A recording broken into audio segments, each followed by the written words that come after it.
ലോകത്തിലെ ഏറ്റവും ഉയർന്ന പ്രകൃതി ദുരന്ത സാധ്യതയുള്ള രാജ്യങ്ങളിൽ 2ാം സ്ഥാനത്ത് ഇന്ത്യയും.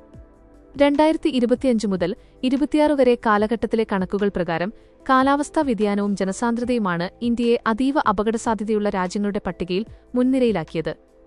ഫിലിപ്പീൻസാണ് പട്ടികയിൽ 1ാമത്. കഴിഞ്ഞ 30 വർഷത്തെ കണക്കുകൾ പ്രകാരം പ്രകൃതിക്ഷോഭങ്ങൾ ഏറ്റവും കൂടുതൽ ബാധിച്ച രാജ്യങ്ങളിൽ ഇന്ത്യ 9ാം സ്ഥാനത്താണ്.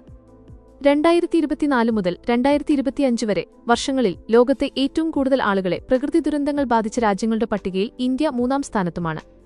ഇന്ത്യയിലെ 29 സംസ്ഥാനങ്ങളിൽ 27 എണ്ണവും ഏതെങ്കിലും തരത്തിലുള്ള പ്രകൃതിക്ഷോഭങ്ങൾക്ക് ഇരയാകാൻ സാധ്യതയുള്ളവയാണ്.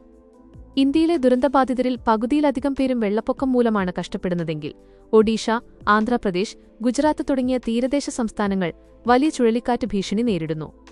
ഇന്ത്യയിലെ കാലാവസ്ഥാ മരണങ്ങളിൽ 1/3 ഇപ്പോൾ ഉഷ്ണതരംഗം മൂലമാണ് സംഭവിക്കുന്നത്.